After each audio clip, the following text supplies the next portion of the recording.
नमस्कार मंडळी, कसे आहात? अमेरिकेत मराठी तडका चॅनलवरती आपल्या सर्वांचे स्वागत आहे.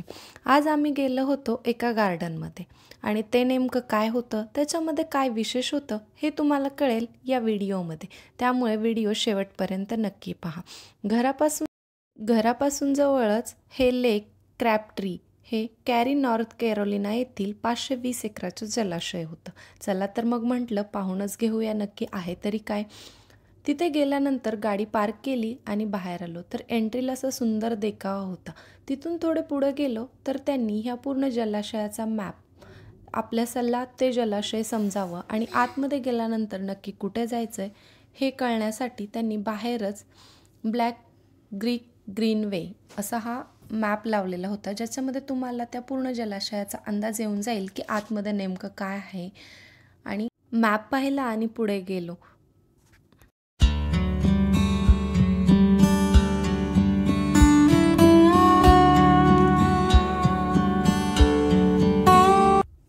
जशी आतमध्ये एंट्री केली तसा हा भव्य समुद्र पाहायला मिळाला. आता याला समुद्रच म्हणावं लागेल कारण हा 520 एकराचं जलाशय आहे. खरं तर म्हटलं जातं की पुराची शक्यता कमी करण्यासाठी 1989मध्ये नैसर्गिक संसाधन संवर्धन सेवेने क्रॅबट्री क्रीकवर बांधून हे बांधलं आहे. आता सध्या हे लेक क्रॅबट्री काउंटिंग पार्कमध्ये मोजलं जातं आणि जवळच्या रहिवाशांना नौका विहार करणं आणि मनोरंजनासाठीची एक सोयी सुविधा म्हणून हे वापरण्यात येत आहे. आम्ही गेलेलो वेळ ही साधारणतः 4:30 ते 5च्या दरम्यान होती.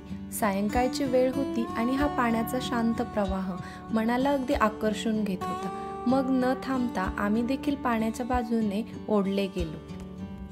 पाण्याचा हा शांत वाहणारा प्रवाह आणि सोबतच हिरवीगार झाडे पाहून हे दृश्य अगदी मनाला आकर्षून घेत होतं आणि मनातल्या सगळ्या चिंता, सगळे दुःख विसरायला. आता पाणी म्हटलं की पाण्यामध्ये मासे तर असणारच, त्यामुळे इथे लोक मासेमारी देखील करत होते. सोबतच मासे म्हटलं की पक्षी आलेच आणि हे इथले गूज, ज्यांना की बदक असं म्हटलं जातं, हे बदक इथे माशांच्या शोधात म्हणजे आपल्या अन्नाच्या शोधासाठी ते पाण्याच्या काठावरती आलेले होते. मुलांना त्यांना पाहून पकडावंसं वाटत होतं, त्यामुळे कितीही नको नको म्हटलं तरी मुलं मात्र त्याच्या मागे धावतच होती. मुलांना धावताना पाहून माझं मन देखील लहान मुलासारखं त्या बदकाच्या मागे धावायला लागलं होतं. शेवटी आपलंही बालपण कुठेतरी जागं होत होतं. खालून वरती पाहिलं असता असं वाटत होतं की हा जो डोंगर आहे तो नक्की आभाळालाच टेकला आहे की काय. मुलांना तर हे पाहून कौतुकच वाटलं. ते निघाले होते आकाश पकडायला. जसं हनुमानाने प्रयत्न केला होता आईच्या मांडीवरून सूर्याला पकडण्याचा, तसा यांचा प्रयत्न चालू होता आकाशाला पकडण्याचा. असो, मुलांची मस्ती पाहत पाहत आम्ही गेलो पुढे होता ट्रेल, जिथे हायकिंग की जंगलामध्ये फिरून मस्त वेगवेगळी झाडे पाहण्यात काही वेगळाच आनंद मिळत होता. मुलंही न थकता धावतच होती. जोपर्यंत फिरत होती तोपर्यंत म्हटलं चला पाहून तर घेऊया आतमध्ये काय काय आहे. पण इकडचं एक आकर्षण म्हणजे तुम्ही जिथे जाल तिथे तुम्हाला भरपूर झाडी पाहायला मिळेल. इकडची लोक असं वाटतात जंगलातच राहतात की काय, कारण जिथे तुम्ही जाल तिथे अशी भरपूर झाडी आणि हिरवगार निसर्ग तुम्हाला नक्कीच अनुभवायला मिळेल.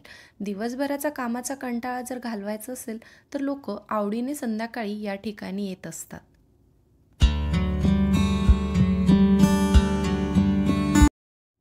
मुलांच्या मनामध्ये होतं एवढ्या मोठ्या जंगलामध्ये आलोय, मग नक्कीच आपल्याला गोरिला, सिंह, वाघ पाहायला मिळतो की काय, म्हणून ते कुठे शोधत शोधत पुढे जातच होते. सोबतच पाण्याचा शांत वाहणारा प्रवाहही आमच्याबरोबर प्रवास करतोय की काय असं वाटत होतं.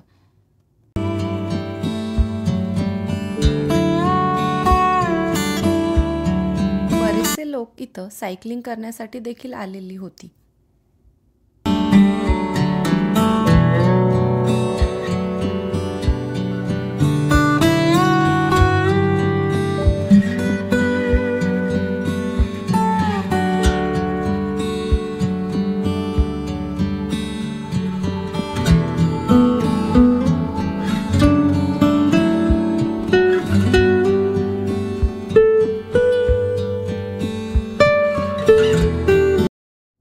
चालत चालत वेळ कसा निघून गेला समजलंच नाही.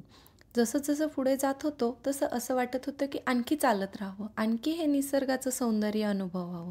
पण बघता बघता 7:30 वाजले होते. 2 तास कसे गेले हे आम्हाला त्या वातावरणामध्ये समजलंच नाही. आणि इथे वेळ झाली होती सूर्यास्ताची. तर समोर सूर्यास्त पाहण्यासाठी हळूहळू या ब्रिजवरती गर्दी व्हायला लागली होती. आणि हा ब्रिज पाण्याच्या मधोमध बांधलेला आणि आकर्षक म्हणजे लाकडापासून बनवलेला हा ब्रिज होता. आणि तुम्ही पाहू शकता सगळीकडे पाणी आणि पाण्याच्या वरती सुंदर असा सूर्य आपल्याला दिसत आहे.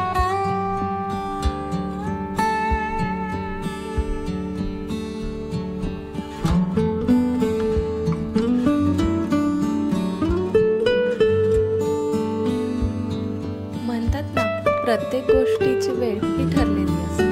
तसंच सूर्यास्ताची वेळही झालेली होती आणि तो बिचारा आपला त्याच्या मार्गाने निघाला होता.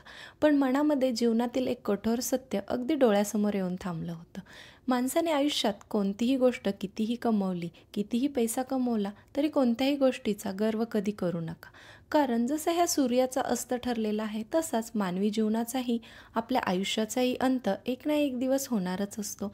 हे कठोर सत्य मनामध्ये जाणवत होतं आणि मन अगदी शांत निशब्द होऊन गेलं.